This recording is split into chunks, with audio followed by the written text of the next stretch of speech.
Well, good morning. Welcome to Dynodaze. Now, this video is for Tom. Tom, I've got your dad's car, and we're going to start modifying it for you, mate. And this video's for you.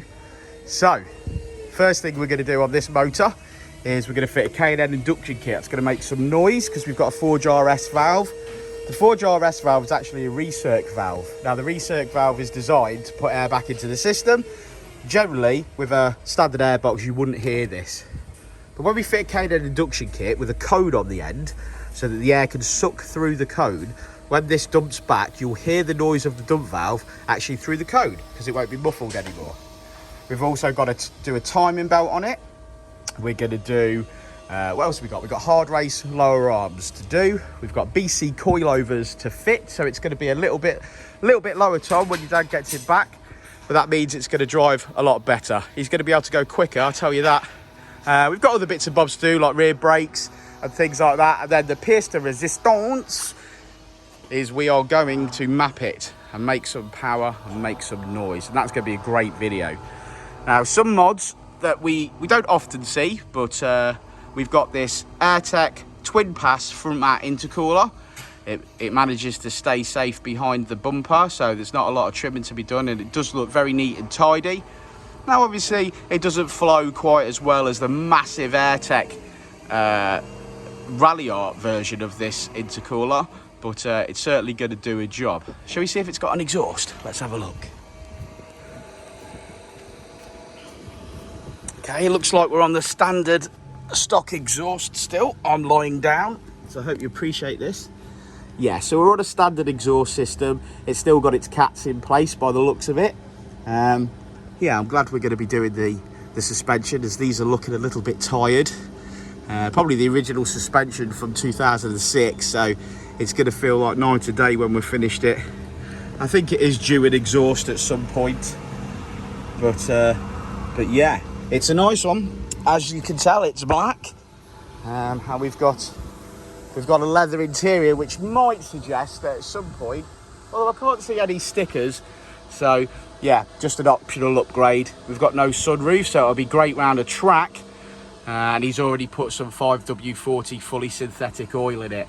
So we're going to check the oil this morning, do our basic health checks on it before we start modifying and mapping. I've got to go up into the storeroom and get all the parts.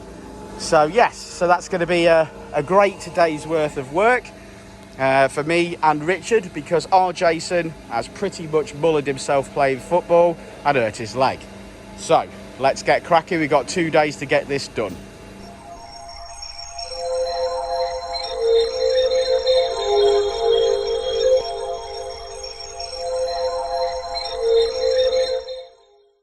Well, back from a quick test drive, and we've got half a tank of fuel, which I hope is going to do us. I hope that's V-Power. We've done 113,000 miles, so obviously the timing belt's getting done, and there is a knocking noise coming from beneath my feet, so I suspect that's going to be a lower dog bone mount, the one that connects the gearbox to the chassis. So whilst it's in the air, we'll be having a look at that, go through our basic health checks and stuff. Yeah. Okay, so let's get crack-a-lacking. Okay, so that's the rear flexi hoses in, as supplied by a customer, and our BC coilovers in the rear, all fitted. This car's, like we said earlier, got a standard exhaust system, and Richard is now tackling the front end of the car. Tackle it. Tackle it? Yeah. Well, rugby tackle it. Rugby tackle it. Yeah. What's it like doing Jason's job? I'd like to be doing my own job, mate. But unfortunately, I'm not, am I? Should we talk about why we're not? We're not talking about it. Not talking about it? No, we're not talking about it. Not talking about it. Right. Right, well, let's have the front end bits then. Well, end of day one, Richard, it's 8 PM. It is 8 PM. Yeah, look at the state of my face. Yeah, you're a You're a sweaty mess. Yeah. Rich, what we done to it today? Right, well, we had a few little bits to finish off on some that we did yesterday. Yeah. Which I was hoping to get on today, and then Jason, playing silly buggers, playing football, bust his ankle or sprained his ankle. Well, he better have broke it, because if he ain't broke it... He better have broke it. He better have broke it, because if he hasn't, I'm going to break it. Yeah, so Jason's not in today. This was Jason's job today, but he didn't come in, so I finished 3 jobs before dinner, and then unfortunately I had to drop onto this one. And Productivity. Well, I'll say unfortunately get on with this one, but this was the job for today for Jason, so this had to be done. There was no doing about it. The customers come from Somerset, and he's staying overnight. We just literally got to map this car in the morning now. Certainly down south. Keeps us on par basically, so we stopped late. So like I say, it's 8 PM, but we have done today Veasey coilovers. We have done rear discs and pads. We've done braided lines on the rear. We have done timing belt. We've done K&M filter. We've done low arms. We've done drop links. We've done timing belt. You've already mentioned. The only thing we haven't managed to complete today is the rear axle bushing because we didn't have any. Yes, but they may be here tomorrow before we get, or certainly before the car leaves. So we might get them done after the map, perhaps. Yeah, we'll do the map first thing in the morning, and then if the axle bushes turn up with the postman, we'll get them done after, won't we? Right. Let's go home. Yeah, let's go home. Oh, we've got to get some cars in. Only 2, thank God. Yeah. We've got to get a Sylvia in, ain't we? And we've got to get an EG in. We have. Okay, let's do that. Well, good morning from Dynodaze again in this video, because we stayed here late last night. This one's now on its coilovers, BC coilovers, and doesn't it look great? So next task, up on the dyno. Good morning, Richard. How you feeling? Yep. Thursday-ish. Thursday-ish. Yeah, Thursday-ish. Right, let's get her loaded up onto the dyno, brother. Well, there she is, up on the dyno. Richard's going to centralise it, as you can see. After this, we're going to strap it. Then we're going to do a standard power run. And as you guys already know, we're going to use the Ecutek software to map it. And that's going to involve us putting a licence from Ecutek onto the ECU, standard ECU. At that point, it gives us the opportunity to data log, map, fine-tune, etc, etc. Now, this is pretty much what we class as a sort of stage 1 map. It's all custom tuned, so every single car is different. For those of you watching, that's why you can't swap ECUs about. But it has got standard cats in it still because it is road legal. So we're going to see what power we make, and fingers crossed if everything's okay, we'll hit the 200 brake horsepower mark that we want. And but we will see, and as I say, every car's different. So yes, another long hard day here at Dynodaze today, but hopefully this car will be ready for 4 o'clock. Okay, so standard power run's complete, and we have got 162 brake horsepower. Now bearing in mind that the modifications this car has got are mainly handling mods, but it's got a completely stock exhaust system, a K&N induction kit, and a 4-jar RS valve. So 162, not so bad at all. Got front mount. Oh, yes, Richard has just reminded me, it's got the twin pass Ecutek CZT front mount intercooler. I did say that at the start of the video, but I've slept since then. So yeah, okay, there's our base point, there's our starting point, 162.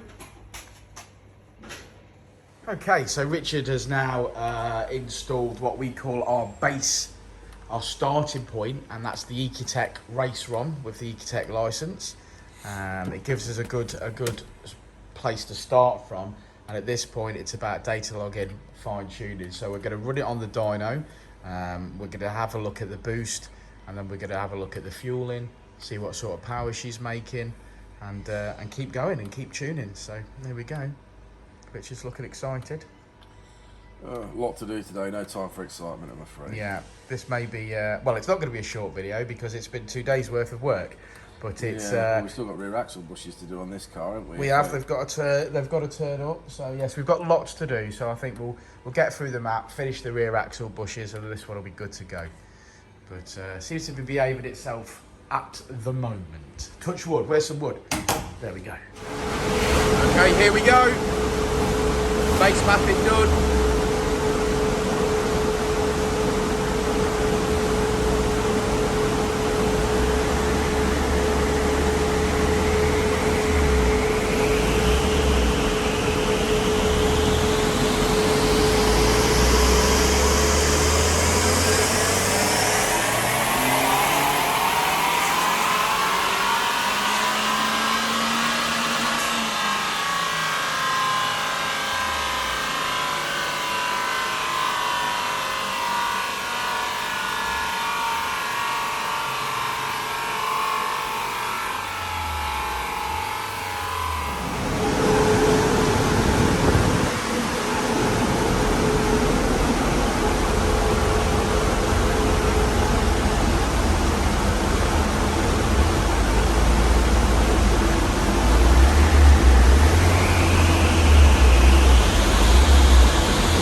Right, assume the position. What are you doing? Oh, I was going to continue. Okay, you keep working and talking at the same time. We're busy today, so you can do two things at once, mate. Yeah, well, okay. Okay, so this Mitsubishi Colt, we have finished mapping it this morning. Hopefully we've got some rear beam bushes to install before the customer arrives to collect it, but it's done all right. I mean, considering, Rich, that it's only got an induction kit and a forge RS valve, and the rest of the, well, obviously we've got this intercooler as well. Twin pass intercooler. But it's on the stock exhaust system. It's made more power at the wheels than it made at the fly. So Yeah. we've got a good increase. Significant gains. The little Colts are great. You know, they're 147 stock is what they are. 4G15T engine. Made 162 in this particular application straight off the bat, but it has got some modifications, be it only very small, which they generally do make decent power anyway. They always generally make more than they would do stock. Sure. So that's good. We've done our usual thing. We've done the standard run. We've obviously put the racer on. We've tuned to what we've got. A little bit down from where we say our stage one is. Say stage one on these is 200 brake and 225. But we also do recommend stage one as induction kit, dump valve and exhaust, don't we? And this has got a stock exhaust. You can leave the stock cats in and make 200 brake, 225 foot-pounds, but we always say you need a catback exhaust, and that generally frees up a bit of flow. This is still on the standard exhaust, so we finished on 194, I think we finished on today. Yeah. And remember, guys, generally your cats on your Mitsubishi Colt CZTs will pay for your Scorpion non-resonated catback system. Yeah. So, you know, there's pros and cons to removing your cats. Obviously, at that point, you wouldn't be legal, but we're all about power here. Yeah. Now, also on this particular car as well, we have noticed it's got a blow from the manifold. They are common for cracking the manifolds. Yeah. We believe the manifold's cracked. We haven't gone into investigation on it, but we could hear a little blow from it. It's not necessarily hindered us massively on power this morning, but it could do with it. So again, if he goes to a tubular manifold, be it like the Jap Speed or whatever it is that he wants to go for. Plenty of Jap Speed and Dynodaze manifolds in stock, guys, ready for dispatch immediately. Yeah, so it wants a manifold on it. If we then went for, you know, say if we left the stock cat in the front one and went for a second D-cat and an exhaust system, a 3-port solenoid, we'd expect this car to make around 215 and 230 foot-pounds would generally be what we'd expect, and I think the customer will be really happy with that. Obviously, you do run the risk then that if the clutch is getting low and things like that, you might have clutch slips, and then you're going to be looking at a clutch. They're not cheap for these cars. No, you know, no one really makes them. We've got one choice, well, two choices. You've got a Dynodaze stage 1 clutch, which is 500 quid, I believe. 450. And then you've got the Extreme Stage 2. Which is 725 quid, but still the only clutch capable of hanging on to the power, really, on one of these once we've mapped it. Like you say, really good for, obviously, Stage 2 mods. In my opinion, Stage 2 is not really worth going for because you have to spend such a lot of money on mods for the brake that you get from like 215 to 225 brake and an extra 10 foot-pounds. At that point, you might as well be fitting the hybrid turbo and going for 240 foot-pounds. That's right, that's the Arashi hybrid turbo, and they're 550 quid. But if you've got all the supporting mods, like your extreme clutch and stuff, then it then makes it worth, because you're getting that jump again. Like you get a jump from stage 1, from standard to stage 1, you get that same punch again from stage 1 to Arashi hybrid turbo. Yeah, good, but good for it, and they are good turbos, and we've done a lot now, haven't we, mate? Yeah, we have done a lot. So it's. I think Jason's missing his, you know. Oh yeah, definitely. He's bought himself. I know you guys already know this, but Jason's bought himself an automatic diesel Volvo, and he done half miss his CZT. So I bet you see Jason back in a CZT again when his foot's healed. He did say he was looking at one the other day. Yeah, when his foot's healed, that is, because he can drive an automatic now with a crippled leg. Yeah. So let's have a look at the graph. Let's have a look at the graph, and here is fairly obvious the work that we've done. Red line is as it came in, blue line is as it leaves, and that is going to feel like night and day. The customer is going to be happy with that. Now, peak power, we've got ourselves 196 brake and 210 foot-pound of torque. And we actually leave with more power at the wheels than it came in with at the engine. So, fantastic. Well done, Richard. Let's do another 8 hours work, and it's midday. 8 hours work. Do 8 hours worth of work in 4 hours, really. Yeah, you've got to do. Basically today you've got to do a shift and a half. Today I've got to do which was fairest in for today. Yeah. The map from yesterday that I didn't do. Yeah. And then the work from today that I haven't yet started. That's right. Yeah. And I'm here for emotional support, my friend. I'll keep answering those phones and swinging around on my chair. Yeah. He loves it. Anyway, thanks guys. Thanks for watching. Tom, I hope you've enjoyed this video. I think your dad's going to love it. And we'll see you on the next one, won't we, Rich? Well, indeed. Yes.